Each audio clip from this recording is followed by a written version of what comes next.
Hey guys, we made it to season 5 of the Us People podcast. I'm your host, Savia Rocks, and in this season, we aim to empower and embrace creativity through diversity as we dive into the fascinating stories and experiences of a diverse range of individuals, highlighting their unique perspectives and creative endeavors, from artists and entrepreneurs to innovators and activists. We celebrate the power of diversity in driving creativity and fostering positive change. Join us as we engage in thought-provoking conversations like I made myself intentionally homeless in pursuit of my purpose. We're aware that a lot of people want to present and they were in my position, and what's worse, they weren't a white male, which is a joke that's even still a thing. I think my family never ever say you can't do something, so full of support for whatever dream. If I said tomorrow I want to fly to the moon, they'll probably say I wish you all the best, Mel. So guys, I just want to say thank you for supporting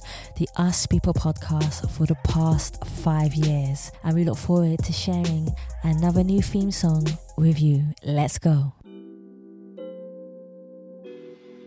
Hello, my name is Reverend Paul Nugent, and I am very delighted to be on the Us People podcast with Savia Rocks.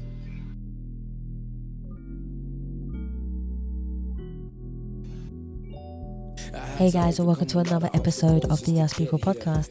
I'm your host, Savia Rocks, and today I am humbled to have Paul here with me, who is an author. Paul, I want to thank you so much for taking your time to come on the Us People podcast. How are you?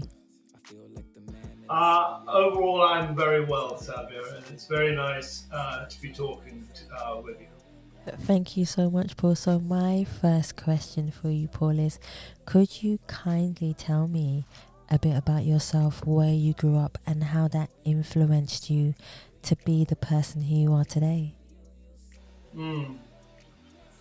Yeah, well, you can tell, I'm sure, from my accent that I'm English. I was born in Cambridge and didn't stay there very long.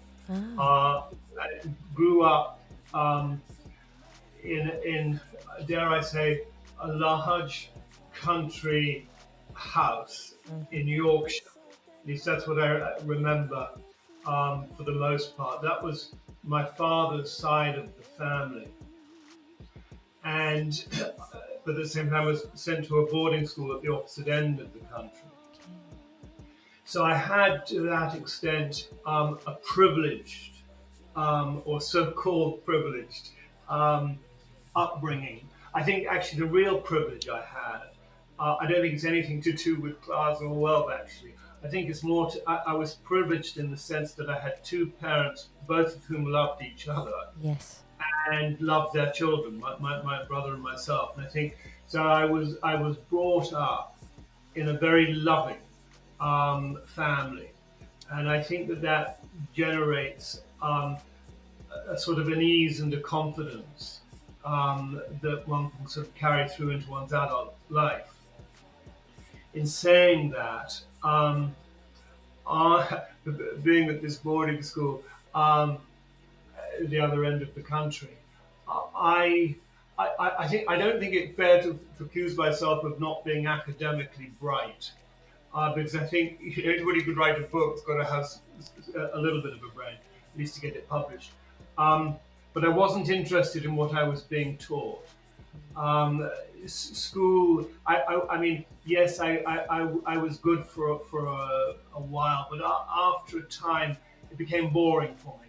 I wasn't interested in it. Because there was no sense of what all of this is about, what life's about, what it means.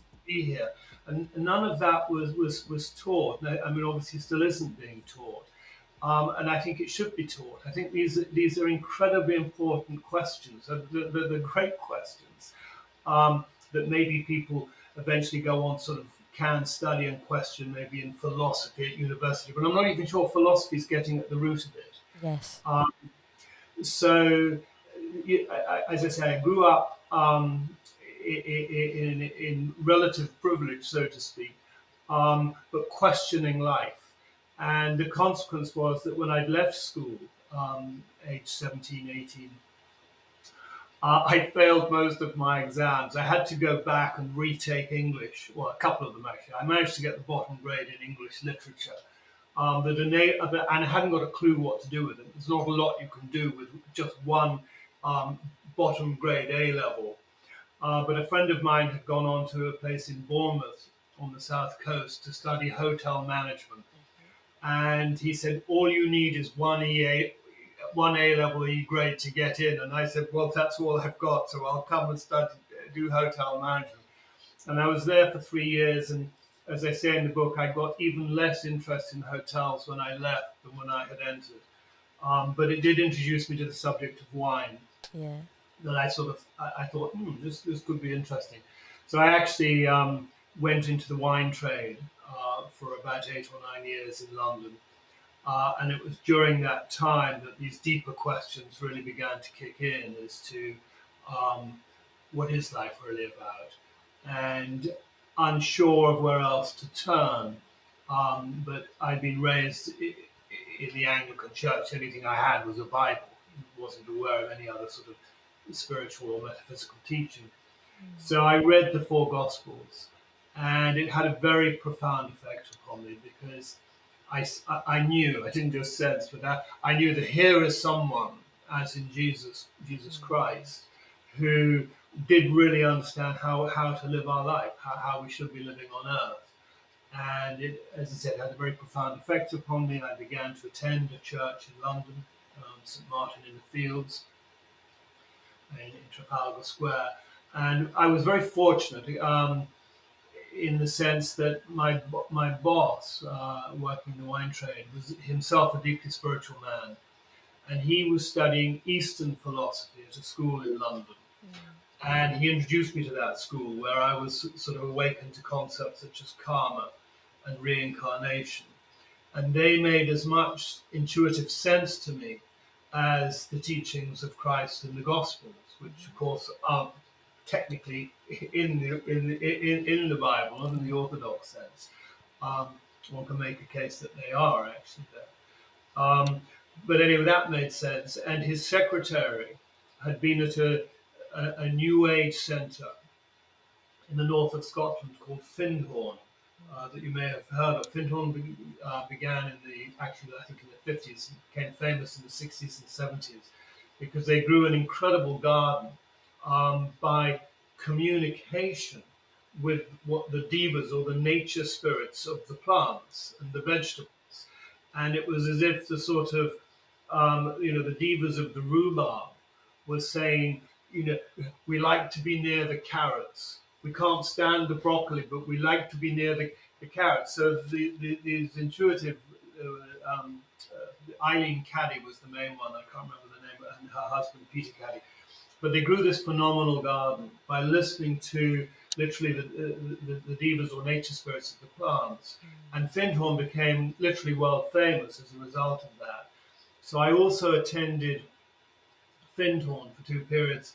So the sort of combination of, well, I haven't mentioned the main bit yet, but I mean the Christianity and the Eastern mysticism, Yes. and the concept of nature spirits surrounding everything.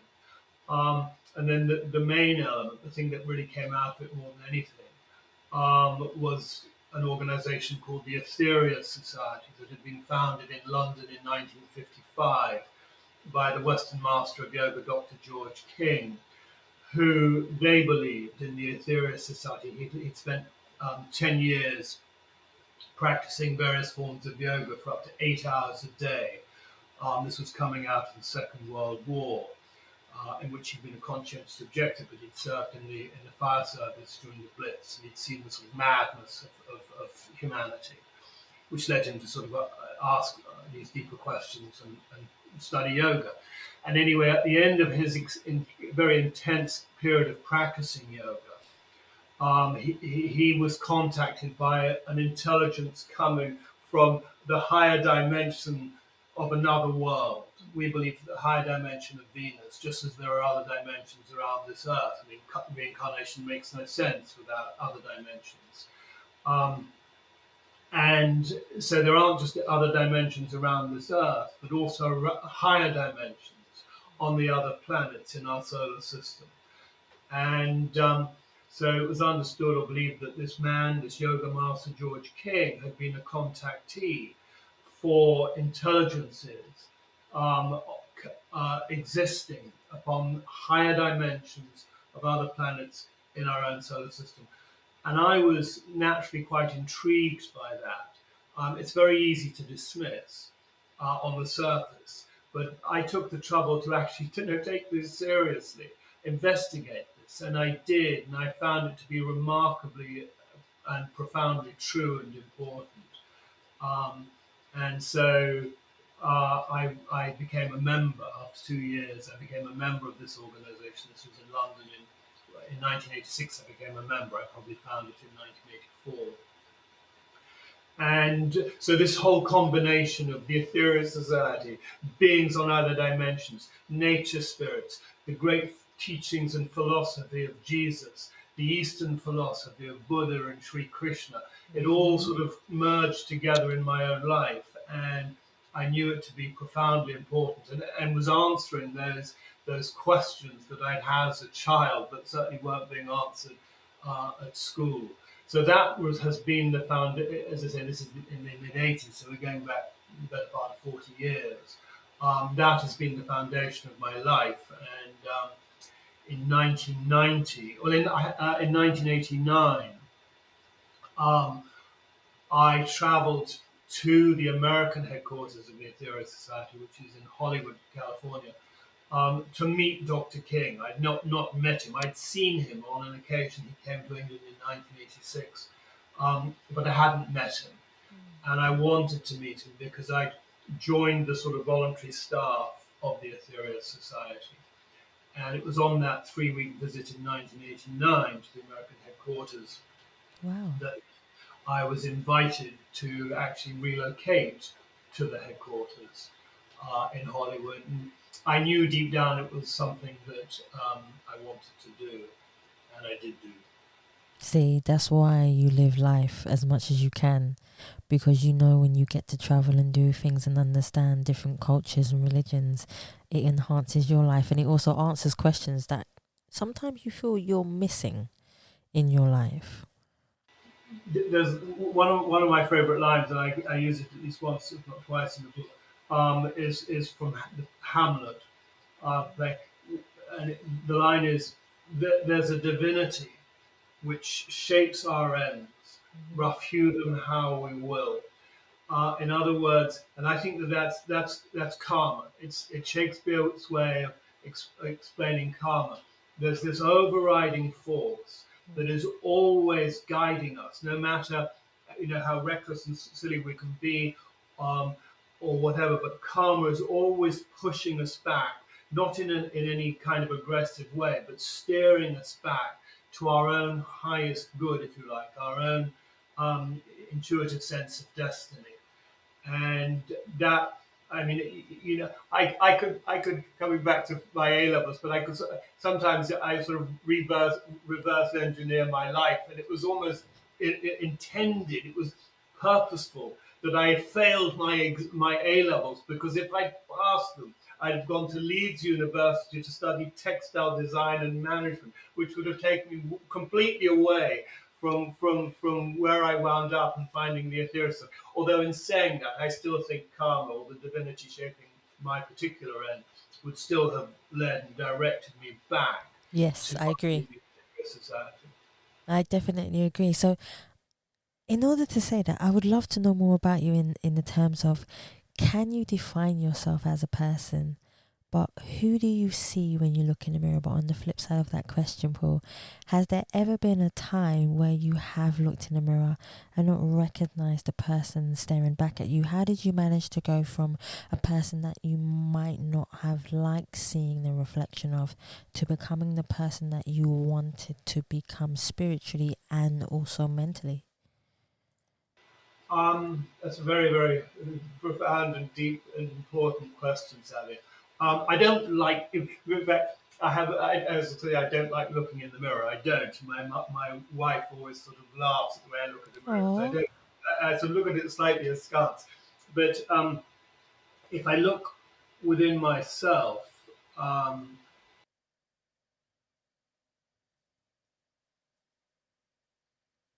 I don't think I could or would have been anybody else. As Oscar Wilde said, be yourself because everybody else is taken. That's Um, true. and so in that sense, it's not so much I'm proud of who I am. That's not the right word for it. But I feel I've been honest to myself. Yeah. I am truly my authentic self, and I think that is.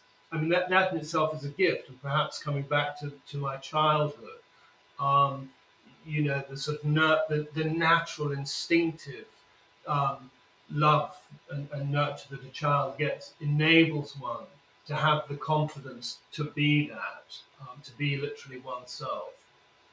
So I feel I'm fine. I'm okay with how I've turned out. In fact, very happy with that. And the writing of this book Mm-hmm. was very important to me. Um, I feel that because you see, the message that I've spoken about. I mean, I became after moving to the American headquarters of the Aetherius Society in 1990. 2 years later, I became the personal assistant to Dr. King, this master of yoga, and remained at his side for the latter years of his life. He died in 1997, and his story is a remarkable and profound story. I think it's incredibly. It's very much needed in our world today. We've lost this greater sense of vision and purpose and understanding as to what all of this experience is about. Yes. And I think for the majority of people, it's a challenge, it's a struggle. Life is not what it's intended to be, which I think should be an utterly joyous experience. It should be an ecstatic experience. Every day, every moment should be lived to its full, and it isn't that. And I think most of all because we've been crushed, and we've been crushed with our understanding and with our imagination. It's become dogma and doctrine, and that's literally crushing us like these heavy a stone in a way. And the teachings, the philosophy of the Aetherius Society, Dr. George King, explaining how no, we're evolving souls, we're eternal beings living in an infinite, vast universe. What we're really doing is we're all moving at phenomenal speed to a supercluster of galaxies called Laniakea, which is a wonderful Hawaiian word, which means immense heaven. That's what's really going on, all as a consequence of this experience called the Big Bang, that is going back into that, what's behind the Big Bang. We're part of something utterly unknowable. And yet, and that in itself should fill us all with a sense of awe and marvel as to, why. And I think why is literally to have greater and greater experiences of ecstasy in the true natural sense of consciousness and realization and awakening. We're on this phenomenal journey. And so the importance of writing this book is to put that message across. So yeah, it's been a fulfillment to me, and I'm very grateful to people like Gavin, or certainly his. Actually, Gavin was one. When you submit a book, it's very hard, believe it or not, to get a book published. Certainly, if you were an unknown person and haven't had any books published before, it was very difficult. So it was quite a feather in my cap to have got the book published. But it was at the time called John Hunt Publishing. They're now called Collective Ink Books. And Gavin actually was one of the people who read the manuscript, and he immediately felt, I like this man's story. I think we can I think this would be a good book for us to publish, and others in the company felt the same way. So that's where we are. See, everything is a blessing, just in a unique disguise, I say. I think you're completely right, Savia. Because if he didn't read it, Paul, then you wouldn't be here giving me the blessing of why you wrote the book and what it means to you, which is actually my next question in a way. One thing I always love asking a writer is, where was their mindset and emotional connection to each and every word when they're writing a book? What was that like for you? I've read this book enough time. If as many people had read this book as I have, it would already be a bestseller. I have read this. I've read this book many, many times, um,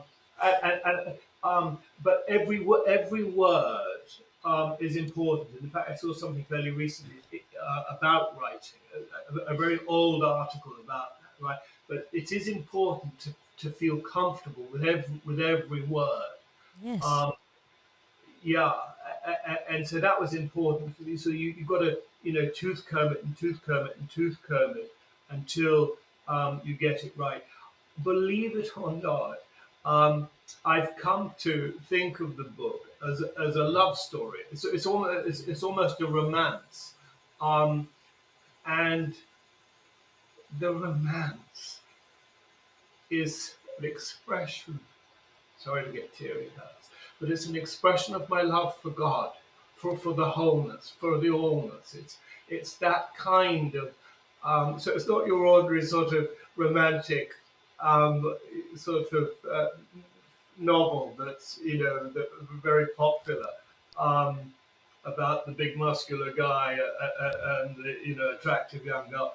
Um, but it's more a love story in a spiritual expression of love of being and the love of God, and I think that um, that was the instinct that was in me that compelled me and drove me to write the book. I knew that I would write. It was always in me to express that.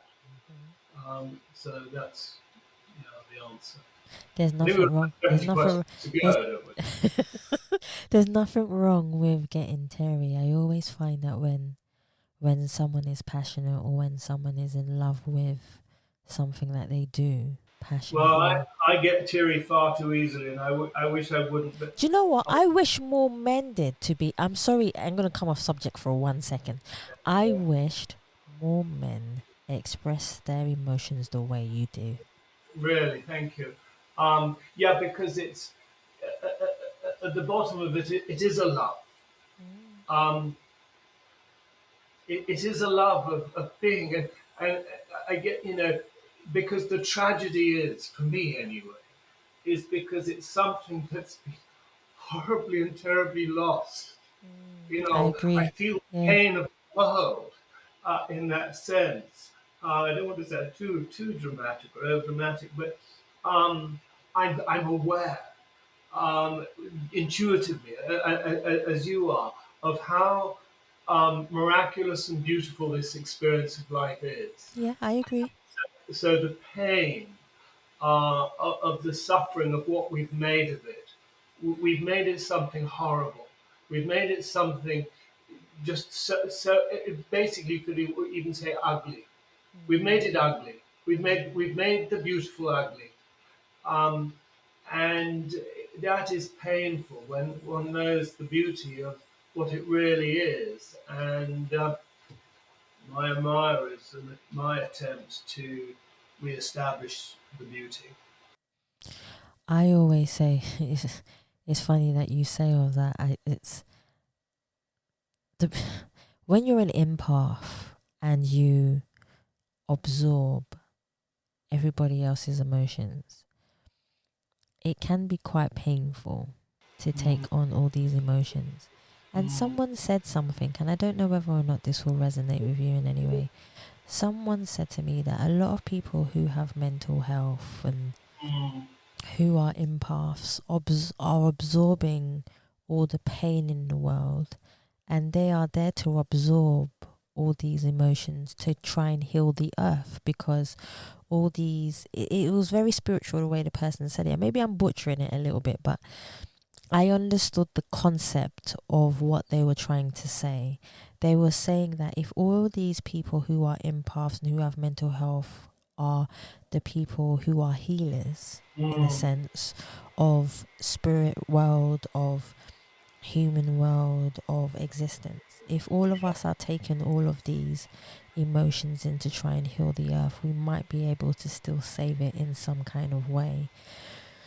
I I don't know. think there was a wonderful program years ago that I saw about an autistic person called John. I don't know if you, and John was obsessed with rolls of paper towel, but you couldn't help but love John. See? Exactly, and everybody who was sort of drawn to him because of this deeper essence of love which he demonstrated. And I think so. I agree with you very much with what you're saying. Um, yeah, I agree. I See, agree. so I would love for you to talk about your book a lot more, because I would love for people to take away some kind of knowledge of what your book is about. I've had the pleasure of reading it, and literally I had it on my computer screen and I was just scrolling up, going through it. And like I said, I received your book today, but there's nothing better than having a book in your hand. There's nothing better than having a book in your hand and being able to physically feel the content of the words and let it resonate with your soul. And let Right. us. So my question for you, Paul, is please do tell us about who is George King, the intelligence of George King, Yeah. and the cosmic master. I just want to know more about the book itself and why you chose to give us so much insight within it. Well, I guess in a nutshell, the gist of the book is that however much we may make a hash of life as human beings, but it doesn't remove the fact that we're actually all part of a universal oneness. Yes, very true. And that in that oneness, everything is living and everything has consciousness, Yes. uh, including including not just plant life and animal life, etc., but even the rocks, even the planet, in this case, the Mother Earth, including the whole solar system. The sun is a living being, a highly evolved, conscious, intelligent being, going itself through evolution, as is all life, as is the Milky Way, the galaxy. As I mentioned, we're all moving at phenomenal speed towards Laniakea. This galaxy, the Milky Way, together with over 100,000 other galaxies in our sector of the universe, is moving towards Laniakea, all in this, if you like, divine cosmic movement, resulting, dare I say, not that I'm a scientist, but from this initial singularity that scientists tend to refer to, the Big Bang, although they seem to be very confused about it now in the light of what's come out of the James Webb Space Telescope. But the sort of metaphysical understanding is that all of creation, the yogis describe it as a great outbreathing of God. And as we breathe out, then we breathe in.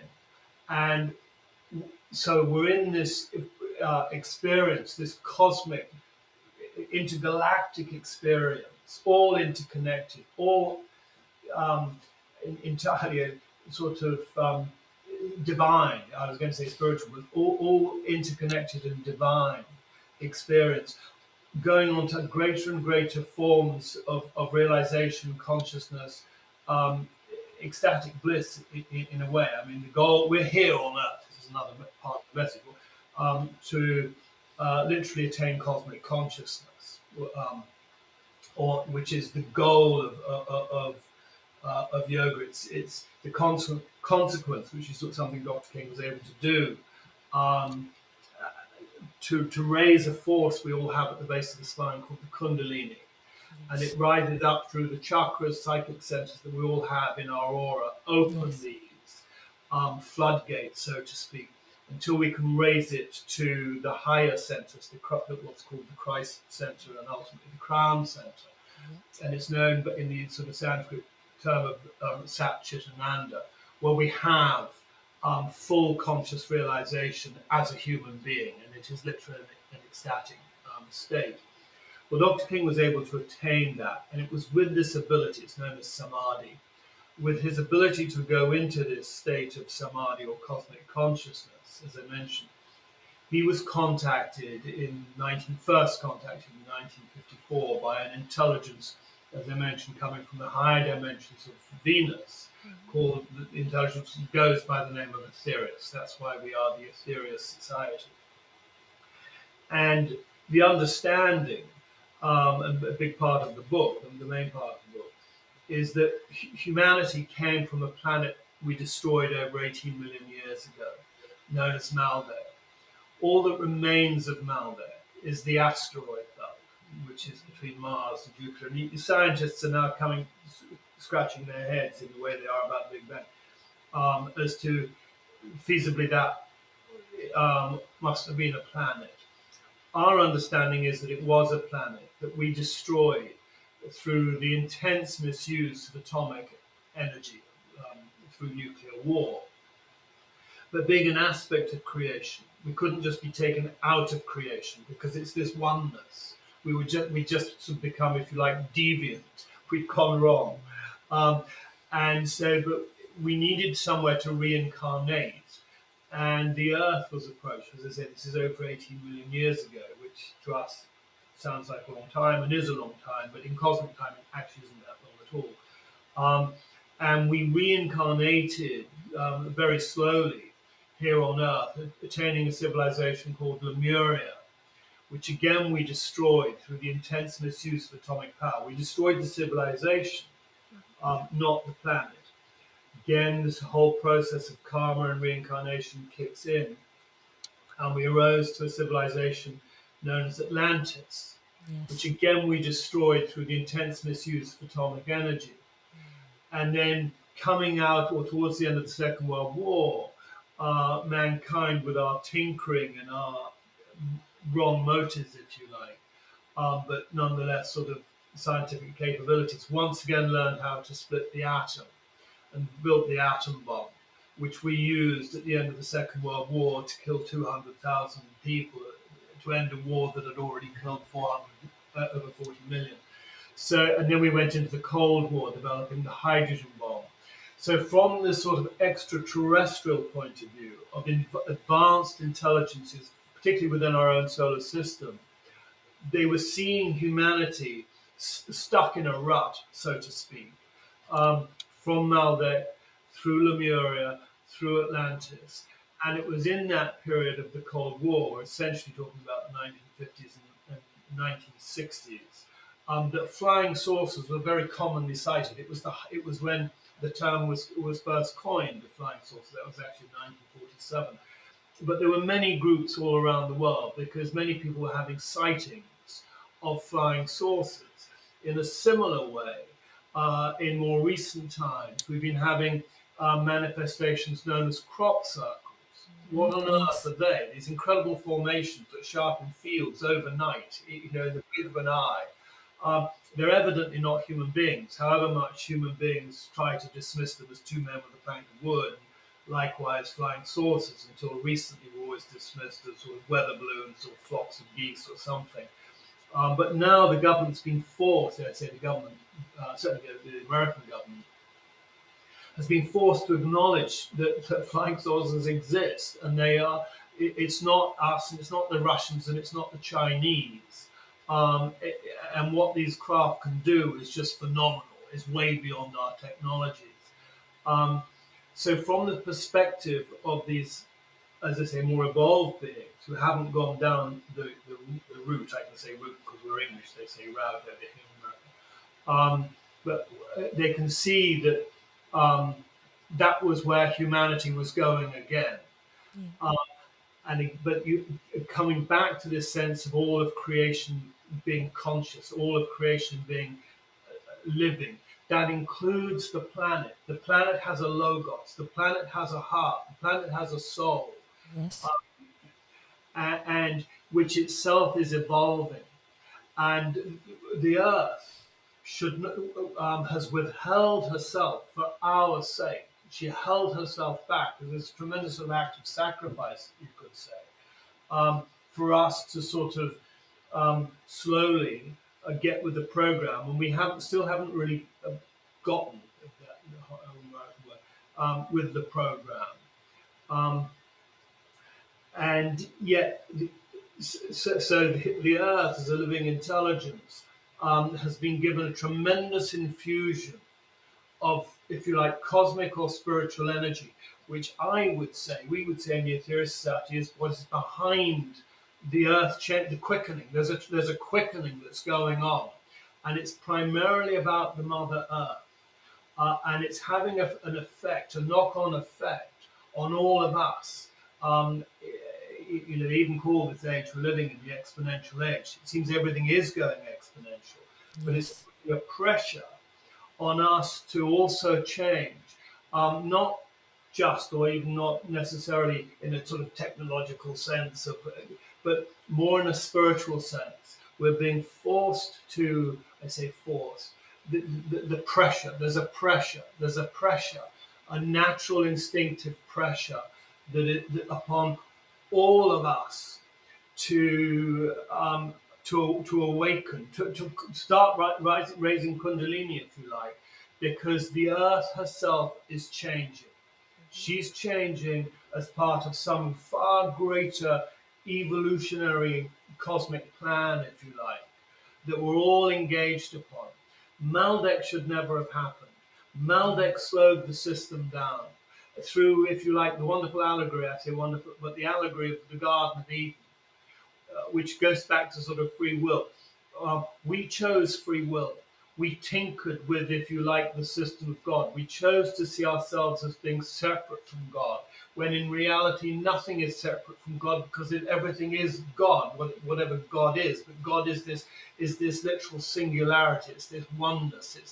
It's this cosmic sense of universal oneness, that everything is we're all in this.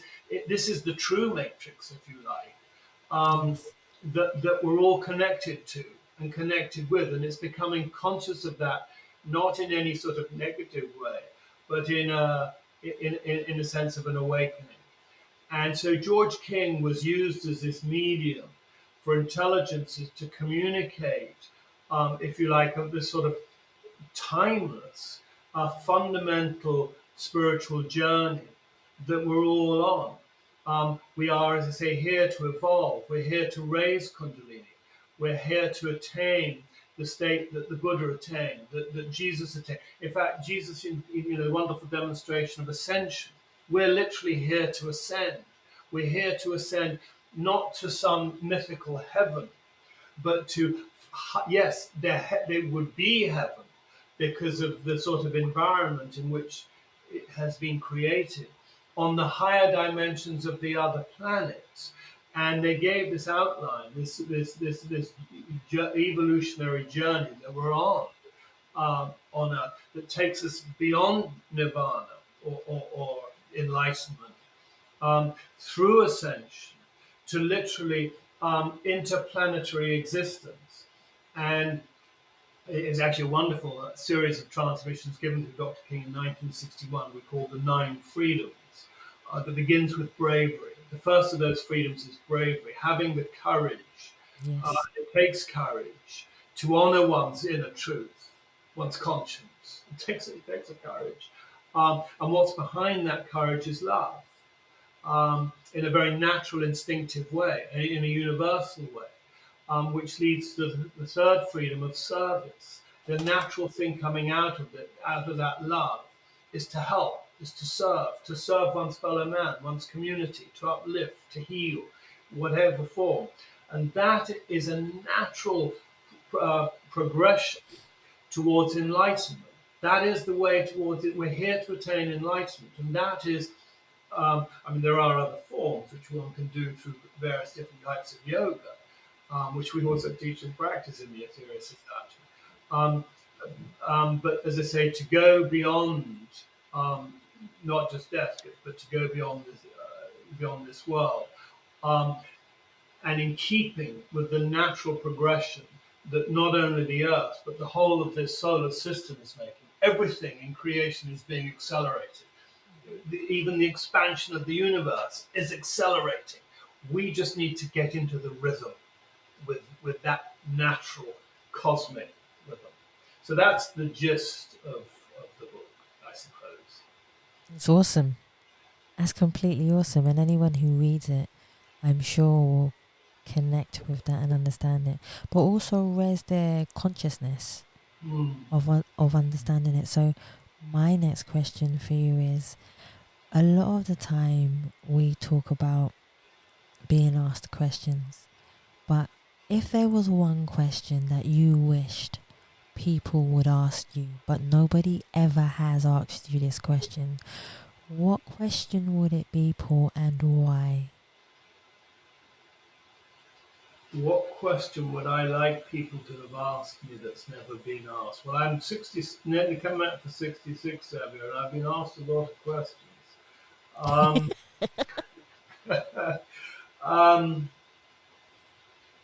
I suppose, and this is probably cheating because it probably has been asked, but why hasn't or why doesn't humanity take these questions and these concepts more seriously? What is it that prevents us from being, I would like to say, more spiritually serious or more conscious? Um, why do we have the world that we have? I suppose would certainly be a question Yeah. that I would like to be asked. Because you see, and it plays into the book actually, because unfortunately our world is filled. Look what's happening in the Middle East. Look what's happening in Ukraine. Look what's happening on the streets of London and the streets of every city Yes. in the world. It's not just war, so to speak. It's crime, sadness in a myriad of forms, and that is in a way, is no different. In a way, when I say it's no different, but it's all the same. There's only one energy. There's only one energy in creation. We can, in its natural form, it's love, but we can pervert it, and as we pervert that energy has to go somewhere. Yes. uh, and it's created and fed what we understand in the Aetherius Society, not just the Aetherius Society, in metaphysical circles, as lower astral realms. Yes. You know, I mentioned the higher dimensions of the other planets. They don't have lower dimensions on the other planets. We do here because this energy, you can't just sort of take that energy. You can transmute that energy, and in fact, we are here to transmute that energy. But it has to be transmuted, and if it's not transmuted, it festers. Yes. And in its festering, it acts. And I think, when we open ourselves up through, dare I say, drugs or other means or other ways, we open ourselves up to that kind of psychic energy, that psychic attack, that negative form of energy. And in answering, I suppose, my own question, the unfortunate thing is we've got too much of that energy going back even as far as Malbec, going back That's as far true. as Malbec, going back to Lemuria, going back to Atlantis, going back to this present age, which spanned our wars and the Second World War and the atom bomb and the situation. We are in a world in danger of just destroying itself. We're armed to the hilt. Um, and so we do have these negative forces in the lower astral realms that are there, that we've created. And yet, this is another key aspect of the book, actually, because we believe great beings have come to Earth throughout our history, Jesus being one, the Buddha being another, obviously, Sri Krishna, Yes. probably the most well known. Um, but we've also had them in modern times. We've had what are called adepts, three in particular, of beings from other worlds, not known to humanity, living in obscurity, although we openly reveal that George King was one of those avatars, adepts, Yes. called the three adepts. And their primary reason for coming to Earth was to transmute the worst aspects of those lower astral realms that hold humanity in these shackles, these chains, to break those chains. Because again, coming back to the whole evolutionary process relating to the Earth, the whole solar system, everything, that cannot be allowed to exist, cannot exist in the so-called New Age or New World. And these adepts have come, as I say, to transmute the worst aspects of those lower astral realms. There's still a lot of work to do. And the more conscious we start to become as human beings and start to live the way we should, and as people like Christ and Buddha taught us to live, Yes. then we will ourselves start to transmute that energy. And it'll be a wonderful sort of snowball that builds of this essence and power of love that starts to roll through our world and transmute all the negativity and the politicization and the hatred and the divisions that we have. That all needs to be transmuted. And I'd say that's a very, very big part of the work of the Aetherius Society, not just the Aetherius Society, but it's the main work of the Aetherius Society, together with hundreds of thousands, if not millions, of human beings who are also, awakening and becoming conscious of our true divine spiritual heritage. That is so true. Like, you know what I love about when you speak is how passionate you get about it. Make me cry again, Savia. No, it's inspiring to actually watch. It means a there, lot to me. It's no, very this is what I important to mean. me. There are a lot of people in the world, right, who do a job every day. There are. And I get to speak to so many people, Paul, and I feel blessed for that. But there are only a handful who will speak, embrace, and evolve about what they talk about. And you can feel that they are passionate and happy to talk about it. That's why I said what I said. Right. Well, thank you. Yeah. I mean, again, it's a cliche, but it's a good one. I mean, about following one's heart in life Yes. or following Yeah. one's passion. It's terribly, terribly, terribly important to do that. It is. If one It's can, I say if one can. Of course we can, but unfortunately we live in this sort of horribly or overly materialistic world. We need it up to a point, but I do, realize and respect that it's very, very difficult. We all have to, put food in our bellies, so to speak, and have a roof over our heads. So yeah. I do respect that it is far easier said than done. It is, and there's a thin line between love and even love and hate, as we all know, and greed as well. Yeah, And absolutely, absolutely. It's criminal. I mean, without getting too deviating too far, but I mean, it's as if I think 1% of the world's population own more than the other 99%. I mean, it's very true. Yeah. absolutely something like that. I mean, it's madness, and the sort of similar, if not even greater madness, is the fact that we allow it. That's another thing. Yeah. That needs to be shattered, and I believe love will shatter it.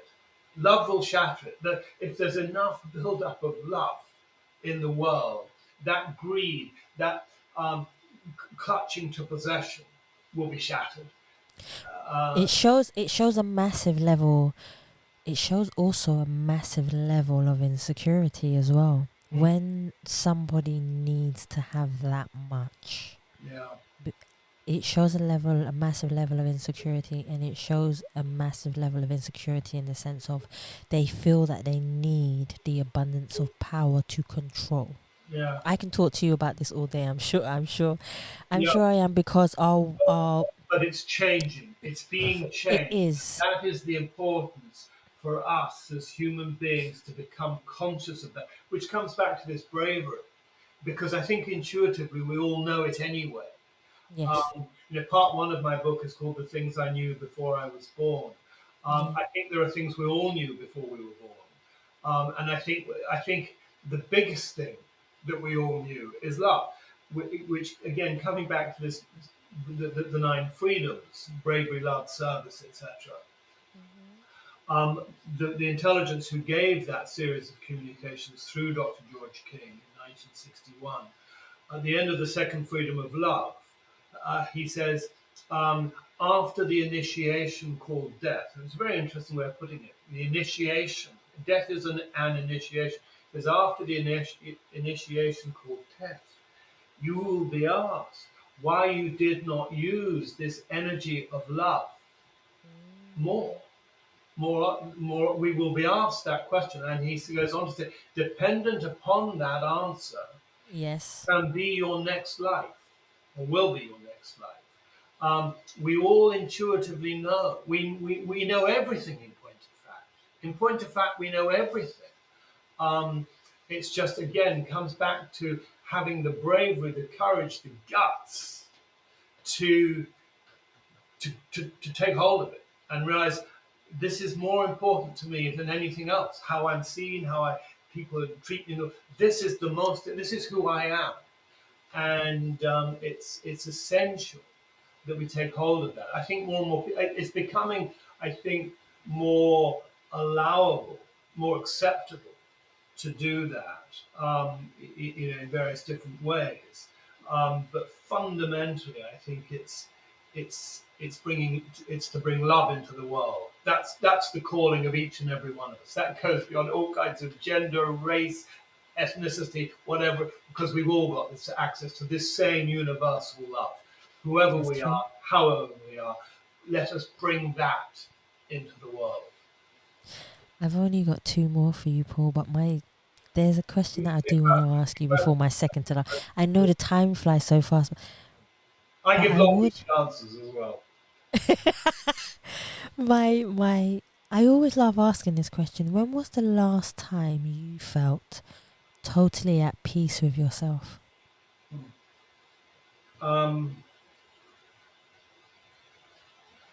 Well, I mentioned to you earlier on that I'd recently been in an accident. I came off my Yeah. moped, and I've been, and because normally I'd be very active, and I kind of prided myself on being active. I'm busy. I do a lot, get a lot done. And the surgery on my arm, the damage to my ribs, the cuts, the bruises, the missing teeth, have slowed me down. And so I'd say this was all 5 weeks ago as of tomorrow. And throughout this past 5 weeks, um, I've had to be still. And and again, as I mentioned to you earlier, it's allowed me to actually appreciate the fact that I'm alive even after such an accident. But to come into just this moment, okay, I'm handicapped, physically handicapped at this time in my life. I mean, it's been incredibly difficult for me to even feed myself. I've got a steel plate in my elbow, brush my teeth, all this kind of stuff. And yet it's allowed me by having to slow down, to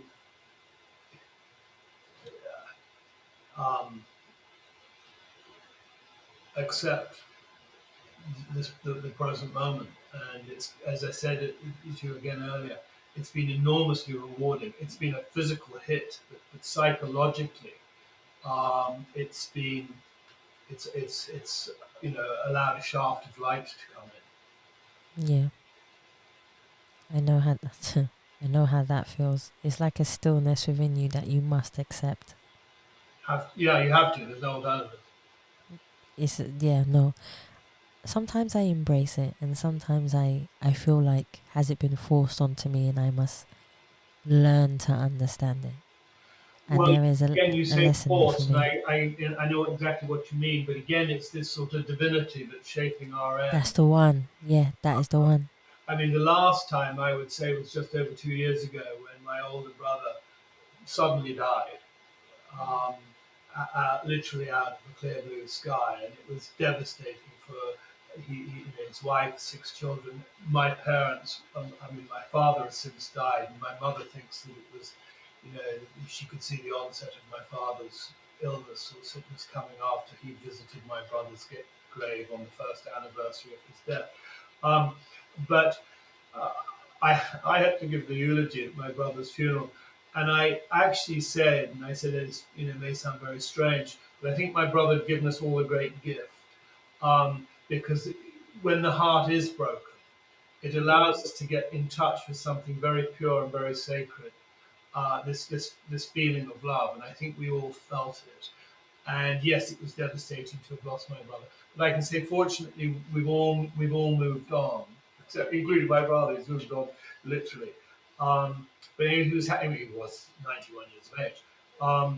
But in other words, what I'm saying, I had the unfortunate thing of the accident, my brother's death. You can see them both as tragedies, but interestingly, if one's able to see these things in the right way, one can find something in them, a lesson, and even a beauty somewhere in there. I know that may, of course, sound very strange, but I think that is the case. No, I always say to people, within every negativity that you think is a negativity, there is a beautifulness that can come from it. We just need to tap into it to find out what it is. Exactly. That's just purely how I always see life. And even when a challenge comes my way, I always say within the challenge there is a beauty that I must take from it, a lesson that I must take with it, and a sense of peace that will resonate with me within it. If you've still got one question. I've still got one, but go for it. Well, all of this reminds me of literally my favourite story, and I'll tell it very, very quickly. Of a Chinaman who has one horse. He's a poor Chinaman who lives in a village with one horse. One day, a load of wild horses come through the village, and his only horse runs off with all the wild horses. So now he's got no horse. The villagers come round and they say, "Oh dear, this is bad luck." He shrugs his shoulders and he says, "Maybe." The next day, his horse comes back with all the wild horses. He's got lots of horses, so they're background saying, "Oh, this is good luck." He said, "Maybe." Next day, his son goes to ride one of the wild horses, gets thrown off and breaks his leg. They're background saying, "Oh, this is bad luck." Shrugs his shoulders, "Maybe." The next day, the army come to the village looking for young men to go and fight in the war, but they can't take his son because he's got a broken leg. The moral being, and it's a wonderful moral, is we never know what's good or bad. Yes. Things may appear to be bad, maybe, but it's like a game of snakes and ladders. You go down a snake, but actually within a few shakes, and you go up the further ladder. ahead. So yeah, that's the divinity that is shaping our. We need to be a flow with the energy. We need to, as the saying goes, literally let go and let God. And you're quite right with this insecurity that we've got. We need stuff. We need stuff. No, we don't need stuff. Again, in the 9 Freedoms, Miles Sector 6, who gave the transmission, said, kill possession. We think, the master Aetherius, from whom we take our name, we don't even possess our fingernail. It's not, it's borrowed. It's borrowed sunlight.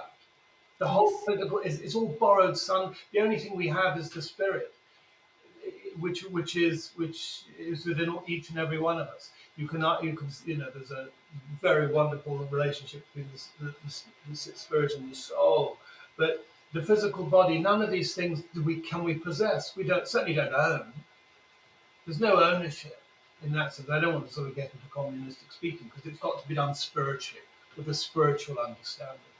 Yes. Your final that's question, definitely true. Savia. No, I liked it. I always like listening to when a guest has something to say, and stories are always inspiring to me. So my final question is, I would love for people to be able to buy your book, to be able to contact you.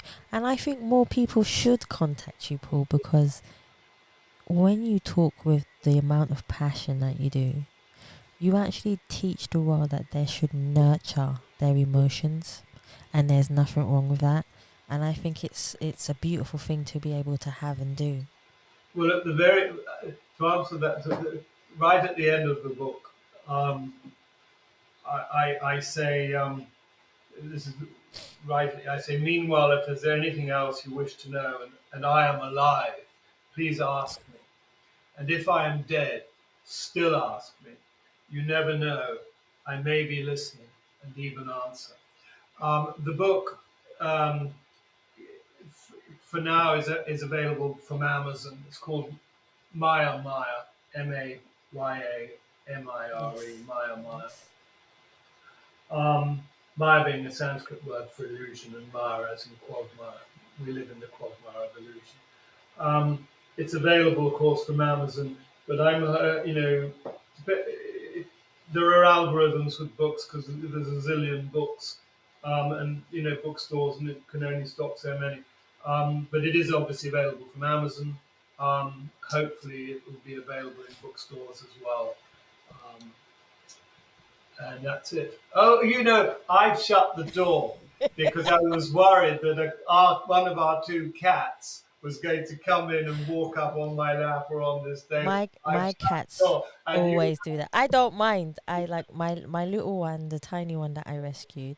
She jumped behind while we were doing the interview, and then Echo, he decided to jump on front, and I was like, oh, okay. And I'm so used to it now that I'm like, oh, okay. Well, I was a bit concerned about that. So Oh no, never. I love animals. I think likewise. animals show you how pure love is. That's all they want is like cuddles and love and strokes. That's all they want, and then they go off and wander off, and then they come back again. I think they absorb a lot of our human pain as well. Yes, they do. Animals absorb a lot of pain. They do, but they also heal as well. So what they do is they take it on, shake it off, and they can feel it as well. But they have a higher pain threshold than a human as well. So I always love doing research and finding out about animals, especially if you're gonna have one. It's good to find out what makes them happy, what makes them sad, how to nurture them, how to give them love. Don't ever shout at an animal they don't understand what that is. Don't ever do that. Talking to an animal and talking to an animal actually makes an animal live longer. I know we've gone on to a totally different subject, but I've always thought it's a beautiful thing to be able to connect with an animal, and sometimes when you do communicate with them, they give you the answer, but just in their own way. True. So no, definitely. So Paul, I want to say thank you so much for taking your time to come on the Ask People podcast and for showing your emotions, your kindness, but also letting people know that there's nothing wrong with being who you are as a person. Well, thank you, Savia, and thank you for enabling me to be myself. Hey, it works both ways. It absolutely works both ways. Thank you so much, Paul. Thank you. Bye-bye. And guys, I want to thank you so much for listening to the Ask People podcast. And please remember, you can subscribe and leave us a review on Spotify, iTunes, Google Play, and any other platform that you prefer listening to. Please also follow us on Facebook, Instagram, LinkedIn, and Twitter. And you can also donate to the Ask People podcast so we can continue to hear beautiful stories on the Savia Rocks website or on the Us People podcast website. Guys, again, thank you so much for listening. Stay happy, stay positive, and as always, please continue to be kind to one another. Take care.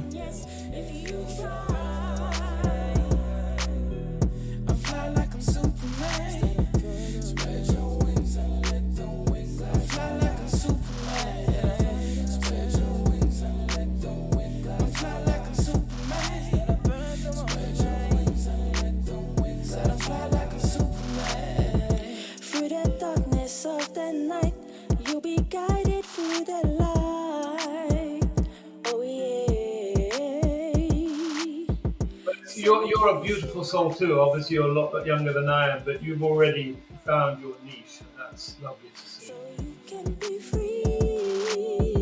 Spread your wings and let the wind glide you high. We're just soaring through this journey, leaving fear far behind. Our hearts are full of courage. You can win if you try. Redirect the yes to you. You'll see the power in yes if you try. I fly like I'm Superman. Spread your wings and let the wind fly. I fly like I'm Superman. Spread your wings and let the wind fly. I fly like I'm Superman. Spread your wings and let the wind fly. I fly like I'm Superman. Spread your wings and let the wind glide you high. We're just soaring through this journey, leaving fear far behind. Our hearts are full of courage. You can win if you try. Redirect the yes to you. You'll see the power in yes if you try.